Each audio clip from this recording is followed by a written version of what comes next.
Bonjour à tous et bienvenue sur ce chapitre 2, l'homogénéisation des comptes. Et nous allons travailler notamment sur les opérations très particulières d'homogénéisation des comptes qui vont nous permettre de présenter les comptes consolidés. Jusqu'ici, nous avions travaillé sur le périmètre de consolidation et on avait défini les éléments qui rentraient dans le périmètre de consolidation pour préparer l'homogénéisation justement des comptes. En introduction, on peut citer le règlement de l'ANC 2020-01 qui dit que le groupe doit adopter des méthodes comptables qui visent à donner une représentation homogène de l'ensemble formé par les entités incluses dans le périmètre de consolidation en tenant compte des caractéristiques propres à la consolidation et des objectifs d'information financière propres au compte consolidé. Et là, on retrouve une notion très importante qui fait que nous allons faire toutes les opérations que nous allons découvrir ensemble sur ce chapitre 2, c'est de donner une représentation homogène. Donc, l'objectif va être de homogénéiser les comptes, c'est-à-dire de faire en sorte qu'elles suivent, que les comptes des différentes filiales et sociétés qui sont dans le périmètre du groupe suivent les mêmes règles, les mêmes options comptables. Et donc notre rôle va être de faire en sorte que tout le monde ait la même règle, ou en tout cas de corriger lorsque une société ou une filiale n'a pas utilisé les mêmes règles que celles du groupe. Je vous rappelle que c'est la société mère qui présente les comptes consolidés et qui intègre l'ensemble des filiales pour présenter les comptes consolidés. Ainsi, son rôle va être de mener à bien cette homogénéisation. Nous allons rencontrer une première problématique qui est due à la comptabilité française type PCG. Effectivement, la comptabilité française, si vous vous rappelez un petit peu de ce que vous aviez étudié en comptabilité approfondie, fait l'objet de nombreuses options comptables. C'est super pour le préparateur des comptes puisqu'il a le choix. Cependant, pour nous, ça va être moins sympathique puisque nous allons devoir faire en sorte que toutes les filiales et toutes les entités dans le groupe choisissent les mêmes options. D'où notre rôle d'homogénéisation. Rappelez-vous, vous avez des traitements particuliers pour les frais d'établissement par exemple. On avait plusieurs possibilités, passer en charge, en IMO. Là, on devra faire en sorte que toutes les entités au sein du groupe utilisent la même règle, la même option comptable française. Nous allons rencontrer une deuxième problématique qui sera les écritures spécifiquement françaises qui ont un caractère fiscal. Eh bien, ici, le règlement ANC 01 et les IFRS disent et demandent à ce que ces écritures soient éliminées. Éliminées des comptes consolidés, et donc on devra retirer toutes les opérations qui ont un caractère fiscal. Je vous rappelle, pour mémoire, que les amortissements dérogatoires ont un caractère fiscal, les provisions pour hausse de prix et toute autre provision réglementée, par exemple. Donc notre rôle déjà, encore une fois, sera de supprimer ces opérations des comptes de toutes entités dans le périmètre de consolidation. Avant de commencer nos retraitements, j'aimerais attirer votre attention sur un point très important qui concerne la consolidation des comptes. On a deux méthodes. Il existe deux méthodes de consolidation. La première, la consolidation par les soldes. Cette méthode signifie que nous partons du bilan et du compte de résultat et que les retraitements que nous effectuons se font sur le total bilan et le total du compte de résultat. Ça signifie qu'on ne regarde pas les opérations qui ont été réalisées par l'entreprise individuelle et que nous repartons depuis le total bilan, le total compte de résultat et que nous y affectons des retraitements de consolidation et d'homogénéisation notamment pour notre chapitre. En effet, vu que nous partons depuis les soldes, eh bien, les retraitements que nous allons faire, il faudra les refaire les années suivantes. Et je m'explique. En année N, je retraite un amortissement dérogatoire. Eh bien, pas de souci pour cette année si c'est la première fois que nous le faisons. Cependant, en N+1, quand je ferai mes comptes consolidés, il faudra effectuer le même type de retraitement. Cependant, comme nous le faisons par les soldes et depuis les totaux, il faudra s'occuper de corriger les éléments de l'exercice, mais des exercices antérieurs, de l'année précédente. Donc en N+1, nous corrigerons N+1 et N. Et il est important que vous ayez ça à l'esprit et vous compreniez en fait que nous allons corriger l'exercice courant et les exercices antérieurs.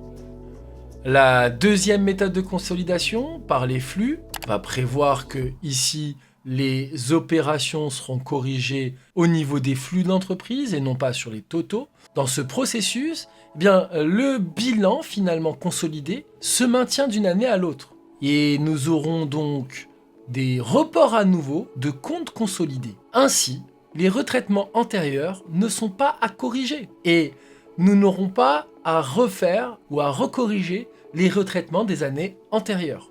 On se chargera seulement du retraitement de l'exercice courant. Enfin, je conclurai avec un élément important.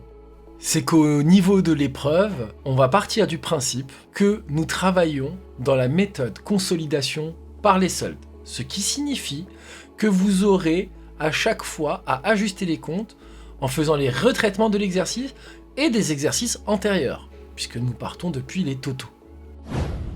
Allez, lançons-nous maintenant dans les traitements d'homogénéisation des comptes et on va commencer avec notre premier retraitement, le principe du retraitement sans impôt différé, qui va être présenté par Monsieur Mallet. Alors, sur ce premier exemple, on a un matériel qui a été acquis par la filiale pour un montant de 60 000 € en début d'année. Dans les comptes individuels, les filiales ont choisi d'amortir ce matériel pour 5 ans, tandis que dans les comptes consolidés, la société mère, qui décide des choix comptables du groupe, elle-même a décidé de choisir d'amortir ce matériel sur 4 ans. Dans cet exemple, je vous présente le montant des amortissements qui a été calculé par la filiale et qui a été calculé par le groupe. Ici, on voit bien sur la première année, vu qu'on a décidé d'amortir le matériel sur 5 ans, on a bien un amortissement de 12 000 €, soit 60 000 divisé donc par 5. Concernant l'amortissement pour le groupe, on a ici un amortissement de 15 000 €, soit 60 000 divisé par 4. Avant de passer aux enregistrements, il est nécessaire de retenir ces deux principes. Le bilan et le compte de résultat consolidé de l'année N sont réalisés à partir des comptes sociaux.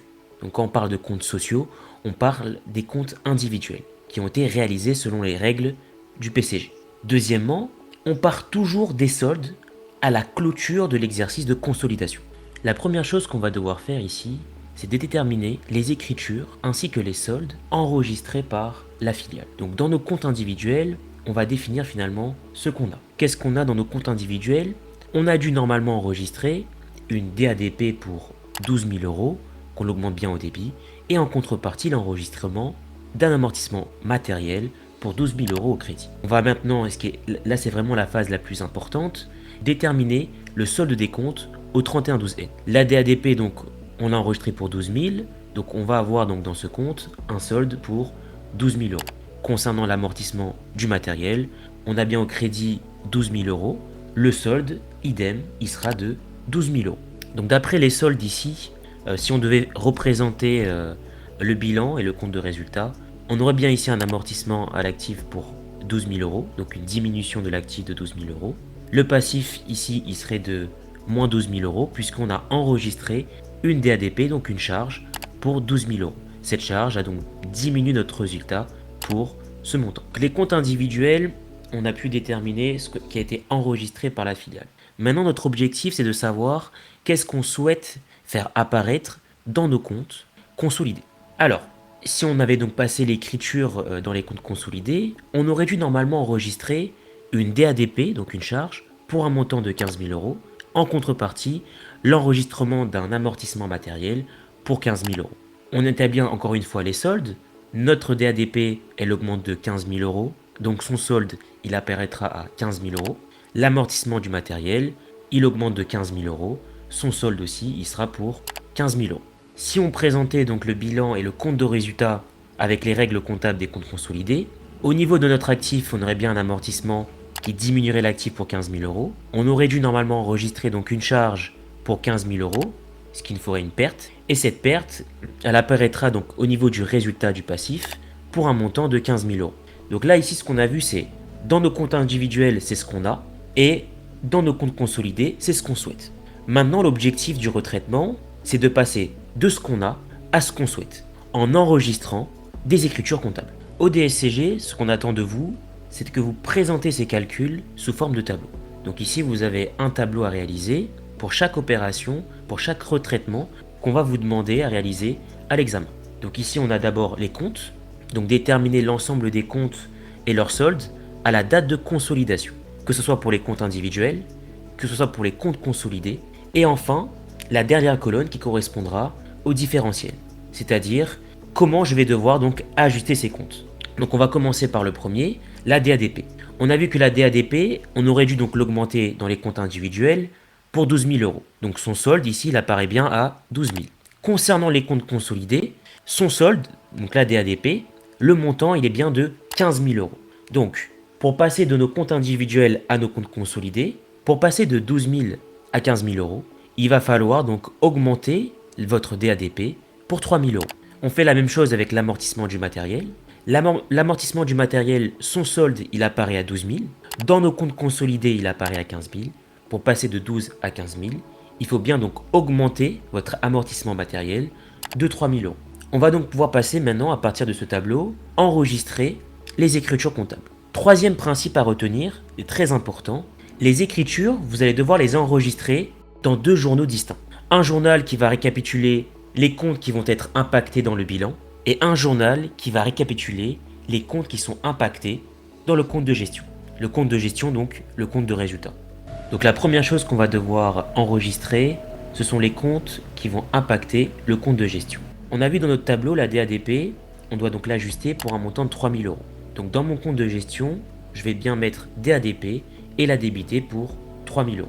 Cette DADP, elle va donc diminuer le résultat de l'entreprise. Vu qu'elle va diminuer le résultat de l'entreprise, on va devoir, pour équilibrer notre écriture, enregistrer ce qu'on appelle le compte résultat gestion que vous voyez ici, RG pour 3 000 euros. Ce résultat gestion, comment il fonctionne? Pour rappel, le résultat du bilan, il s'augmente donc au crédit. Le résultat gestion, il va s'augmenter au débit. A l'inverse, le résultat du bilan, il se diminue au débit.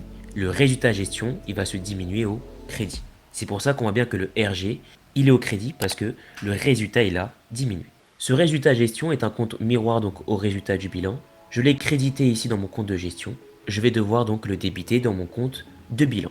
Donc le résultat F ici, il est bien débité pour 3 000 euros, donc le même montant.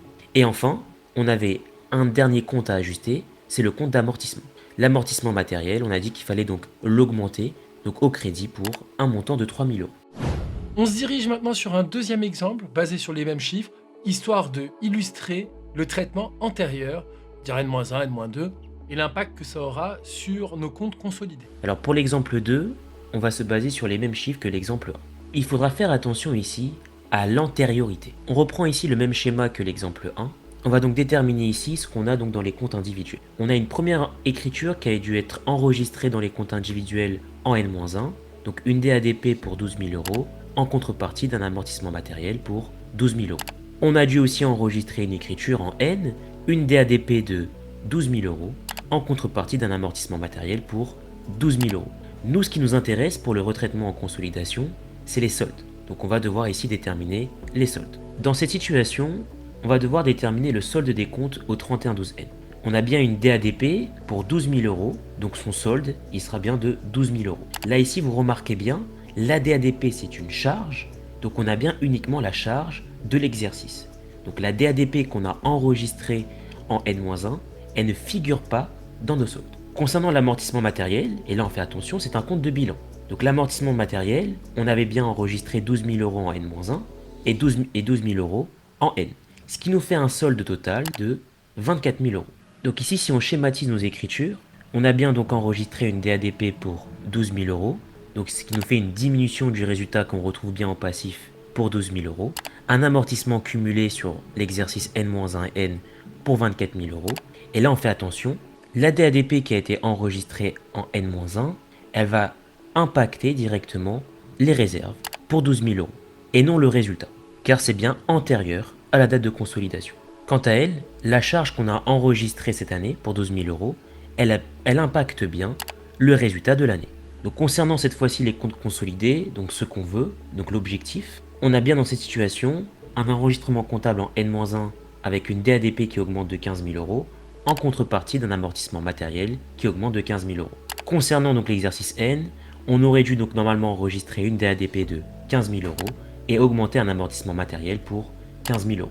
On remarque ici, la DADP, donc elle a bien un solde de 15 000 euros, et l'amortissement matériel, elle a un solde de 30 000 euros, qui correspond donc à l'amortissement de N-1 et l'amortissement de N. Si on schématise nos écritures, dans notre compte de résultat, la DADP va donc diminuer le résultat pour 15 000 euros, qui va donc se retrouver donc au passif pour 15 000 euros. L'amortissement donc cumulé est de 30 000 euros, et on va bien avoir un impact sur les réserves de 15 000 euros, correspondant à la DADP qui aurait dû être enregistrée sur l'année N-1. On schématise maintenant nos écritures dans un tableau. La DADP, donc dans nos comptes individuels, elle apparaît bien à 12 000. Dans nos comptes consolidés, la DADP, elle apparaît à 15 000. Donc encore une fois, on va devoir donc ajuster notre DADP, donc l'augmenter pour un montant de 3 000 euros. Concernant l'amortissement donc du matériel, dans nos comptes individuels, on a bien un cumul de 24 000 euros. Dans nos comptes consolidés, on souhaite avoir donc 30 000 euros. Il va falloir donc augmenter l'amortissement matériel pour un montant de 6 000 euros. On peut passer donc maintenant à l'écriture comptable. On va bien donc augmenter la DADP donc de 3 000 euros. On a fini d'ajuster les comptes de gestion. On va donc pouvoir équilibrer notre écriture avec le compte RG, résultat gestion, pour un montant de 3 000 euros. Pour rappel, la DADP donc diminue le résultat gestion fonctionne dans le sens inverse du résultat au bilan, donc il va devoir être crédité. Ce résultat gestion est un compte miroir au résultat du bilan, donc je vais directement placer mon résultat au bilan pour le même montant, soit 3 000 euros, mais dans le sens inverse. J'ai bien donc crédité le résultat gestion, il va falloir donc débiter mon résultat au bilan. Je vais pouvoir maintenant ajuster mes comptes de bilan. J'aurais dû donc normalement enregistrer un amortissement matériel pour au total de 6 000 euros. Pour pouvoir maintenant équilibrer notre écriture au bilan, il va falloir donc solder cette écriture par les réserves pour un montant de 3 000 euros. À quoi correspondent ces 3 000 euros? Ces 3 000 euros correspondent finalement à la divergence entre le résultat dans nos comptes individuels et le résultat dans nos comptes consolidés.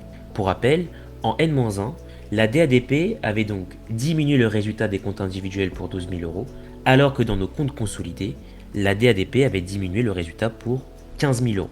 Donc on aurait dû normalement, au niveau de notre résultat antérieur, avoir une diminution de 3 000 euros. 15 000 moins 12 000.